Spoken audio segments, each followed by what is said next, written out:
जय माता दी। दुर्गा सप्तशती 5वां अध्याय। ऋषि कहते हैं, पूर्व काल में शुभ और निशुभ नामक असुरों ने अपने बल के घमंड में आकर शचीपति इंद्र के हाथ से तीनों लोकों का राज्य और यज्ञों के भाग छीन लिए। उन दोनों ने सूर्य, चंद्रमा, कुबेर, यम और वरुण के अधिकार भी पा लिए। वायु और अग्नि का काम भी वे ही करने लगे। उन दोनों ने समस्त देवताओं को अपमानित, पराजित तथा राज्य भ्रष्ट कर स्वर्ग से निकाल दिया। उन दोनों महान असुरों ने अपमानित देवताओं ने अपराजिता देवी का स्मरण किया और सोचने लगे कि जगदम्बा ने हम लोगों को वरदान दिया था कि आपत्ति काल में स्मरण करने पर मैं तुम्हारी सभी आपदाओं को तत्काल दूर कर दूंगी। ऐसा विचार कर सभी देवता पर्वतराज हिमालय पर गए और वहाँ विष्णु माया भगवती की स्तुति करने लगे। देवता बोले, देवी को नमस्कार है, महादेवी शिवा को सर्वदा नमस्कार है, प्रकृति एवं भद्रा को प्रणाम है। हम लोग नियम पूर्वक जगदम्बा को नमस्कार करते हैं, रौद्रा को नमस्कार करते हैं, नित्या, गौरी एवं धात्री को बारंबार नमस्कार है, ज्योत्सना मई, चंद्र रूपिणी एवं सुख स्वरूपा देवी को बारंबार प्रणाम है।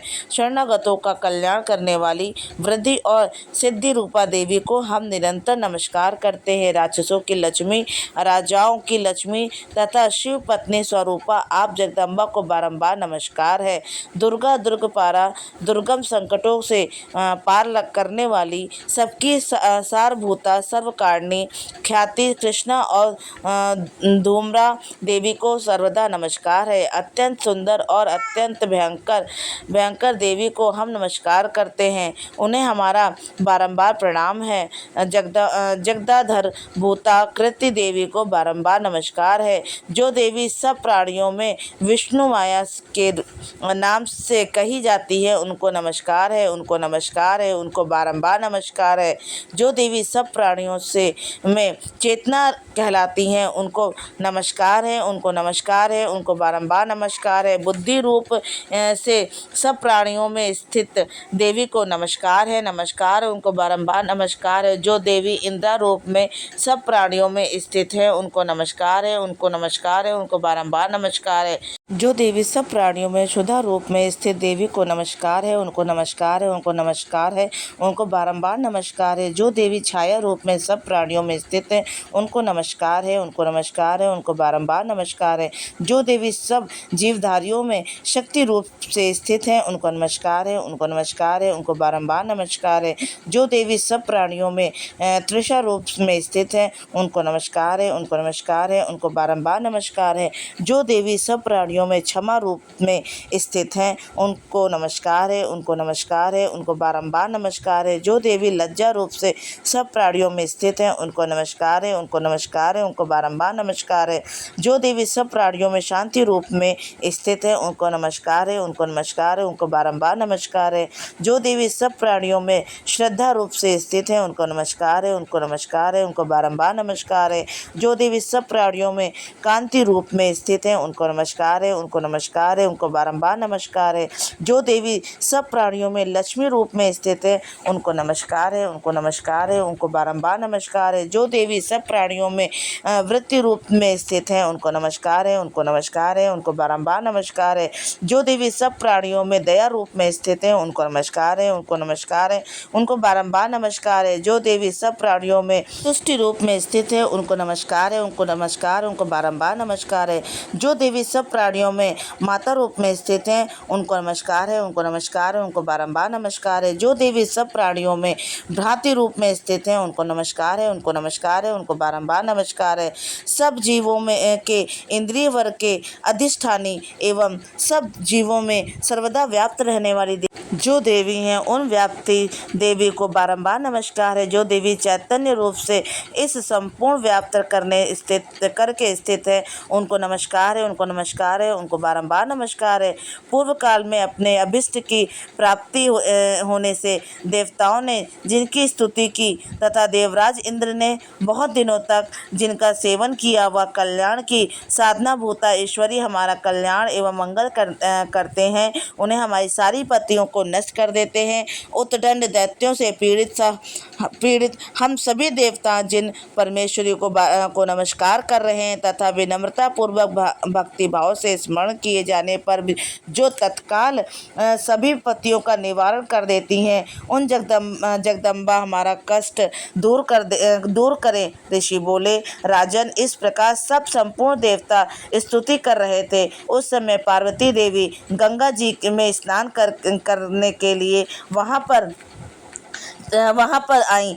सुंदर भौमों वाली उन भगवती ने देवताओं से पूछा, आप लोग यहाँ किसकी स्तुति कर रहे हैं? तब उन्हीं के शरीर से प्रकट हुई शिवा देवी बोली, शुंभ और निशुंभ से अपमानित एवं पराजित हुए ये सब देवता मेरी ही स्तुति कर रहे हैं, क्योंकि पार्वती जी के शरीर कोश से अंबिका प्रकट हुई थी, इसलिए सब लोगों में वे कौशिकी कही जाती हैं। कौशिकी के प्रकट होने के बाद पार्वती देवी का शरीर काले रंग का हो गया, इसलिए वे हिमालय पर रहने वाली कालिका देवी के नाम से विख्यात हुई। इसके बाद शुंभ निशुंभ के सेवक चंड मुंड वहां आए और उन्होंने मनोहर रूप धारणी अंबिका देवी को देखा। फिर वे शुंभ के पास जाकर बोले, महाराज, एक अत्यंत सुंदर स्त्री अपने दिव्य कांति से हिमालय को आलोकित कर रही है। ऐसा उत्तम रूप हमने कहीं नहीं देखा है। हे असुरेश्वर, पता लगाइए वह देवी कौन है और आप उसे प्राप्त कीजिए। स्थित रत्न रूपा उसी स्त्री का प्रत्येक अंग अत्यंत सुंदर है तथा वह अपने श्री अंगों की कांति से संपूर्ण दिशाओं को आलोकित कर रही है। हे दैत्यराज, अभी वह हिमालय पर ही है और आप उसे देख सकते हैं। प्रभु मणि, हाथी और घोड़े आदि तीनों लोक के जितने उत्तम रत्न हैं वे सभी इस समय आपके पास हैं। हाथियों में रत्नपूर्ण ऐरावत, उच्चैश्रवा घोड़ा तथा वह पराजित एक वृक्ष आपने इंद्र से लिया है। हंसों से जुता यह रत्नभूत विमान जो पहले ब्रह्मा जी के पास था, अब आपके आंगन में शोभा पाता है। महापद नामक निधि आप कुबेर से छीन लाए हैं। समुद्र ने ही किंजकलिनी नाम की एक वह माला जो केसरों से सुशोभित है और जिसके कमल कभी कुमलाते नहीं हैं, आपको भेंट भी दी जाती है। सुवर्ण की वर्षा करने वाले वरुण का छत्र आपके घर में शोभित है तथा यह श्रेष्ठ रथ जो पहले पराजित के अधिकार में था, अब आपके घर में शोभा पाता है। हे दैत्येश्वर, मृत्यु की उत्क्रांतिता नाम वाली शक्ति भी आपने छीन ली है। वरुण का पाश और समुद्र में होने वाले सभी रत्न आपके भाई निशुंभ के अधिकार में है। अग्नि में भी स्वतः शुद्ध किए हुए 2 वस्त्र आपको दिए हैं। दैत्यराज, इस प्रकार सभी रत्न आपके एकत्र कर लिए हैं। सब स्त्रियों में रत्न रूप कल्याणमयी इस देवी को भी आप अपने ही अधिकार में क्यों नहीं कर लेते? ऋषि कहते हैं, चंडमुंड के इस वचन सुनकर शुंभ ने सुग्रीव नामक महादैत्य को दूत बनाकर देवी के पास भेजा और कहा, तुम मेरी आज्ञा से उनके सामने इस तरह कहना और ऐसी युक्ति रखना जिससे प्रसन्न होकर वह शीघ्र ही यहाँ आ जाए। वह दूत पर्वत के अत्यंत रमणीय प्रदेश में जहाँ देवी विराजमान थी जाकर मधुवाणी में बोला। दूत बोला, हे देवी, असुरों के राजा शुंभ ने जो तीनों लोकों के परमेश्वर हैं, उन्होंने मुझ दूत को आपके समीप भेजा है। उनकी आज्ञा का उल्लंघन कोई भी देवता नहीं करता। समस्त शत्रुओं को उन्होंने जीत लिया है और उन्होंने जो कुछ कहा है आप सुनिए। तीनों लोग और समस्त देवता मेरे अधीन हैं और यज्ञ के संपूर्ण भागों को भी मैं ही पृथक पृथक ग्रहण करता हूँ। तीनों लोगों के उत्तम रत्न हमारे पास हैं और इंद्र का वाहन ऐरावत हाथी भी हमने छीन लिया है। समुद्र मंथन से जो भी अश्वरत्न उच्चैश्रवा प्रकट हुआ था वह भी देवताओं ने बड़ी विनम्र पूर्वक मुझे भेंट कर दिया है। हे शोभ ने इनके अलावा अन्य जितने भी रत्न देवता गंधर्व और नागों के पास थे वे सभी हमको प्राप्त हो गए। हे देवी, हम तुमको संसार भर की स्त्रियों में रत्न समझते हैं, इस कारण तुम भी हमारे पास आ जाओ, क्योंकि रत्नों को भोगने वाली तो केवल वह ही है। हे चंचल नेत्र वाली, आप रत्न रूप हो। इस कारण मुझे तथा बलवान मेरे छोटे भ्राता निशुंभ को पाकर सुख को भोगिए हमको ग्रहण करने से तुम्हारे लिए अतुल ऐश्वर्य मिलेगा, ऐसा हम अपनी बुद्धि से विचार कर हमारी स्त्री हो जाओ। ऋषि बोले, दूत के मुख से इस प्रकार के वचन सुनकर जिस भगवती दुर्गा ने संपूर्ण संसार को धारण कर रखा है, वह भगवती मुद्रा गंभीर भाव से मुस्कुराती हुई कहने लगी, हे देवी, हे दूत, तूने इस समय जो कुछ भी कहा है वह सत्य है। इसमें कुछ भी झूठ नहीं है। शुंभ तीनों लोकों का राजा है और निशुंभ भी उसी के समान है, परंतु इस विषय में मेरी जो प्रतिज्ञा है उसे मैं किस प्रकार झूठी करूं। मैंने अपनी अल्प बुद्धि वश में जो प्रतिज्ञा की है उसे सुनो। जो मुझे संग्राम में जीत लेगा और मेरे घमंड को दूर कर देगा और संसार में मेरे समान बलवान होगा, वही मेरा पति होगा। इस कारण शुंभ तथा निशुंभ वहाँ असुर यहाँ आकर मुझे जीत लें और तत्काल मेरा पारिग्रहण कर लें। इसमें विलंब की आवश्यकता नहीं।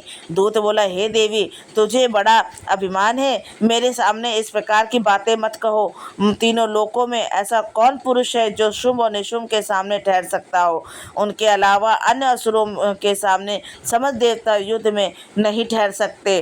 फिर तुम अकेली स्त्री किस तरह उनके सामने ठहर सकोगी? इंद्रादिक सभी देवता जिन शुंभ निशुंभ आदि के आगे ठहर नहीं सके, तो तुम स्त्री होकर उनके सम्मुख किस भांति पहुँच सकोगी? इस कारण तुम मेरे कथनानुसार शुंभ निशुंभ के पास मेरे साथ चलो। ऐसा करने से तुम्हारे गौरव की रक्षा होगी, अन्यथा जब वे केश पकड़कर घसीटेंगे तब तुम्हें अपनी प्रतिष्ठा खोकर जाना पड़ेगा। देवी ने कहा, तुम्हारा कहना ठीक है। शुंभ बलवान है और निशुंभ भी बड़े पराक्रमी हैं, किंतु क्या करूं? मैंने पहले बिना सोचे समझे प्रतिज्ञा कर ली है। अतः अब तुम जाओ, अपने तुमसे जो कुछ कहा है वह सब दैत्यराज से आदरपूर्वक कह देना, फिर वे जो उचित समझे वही करें।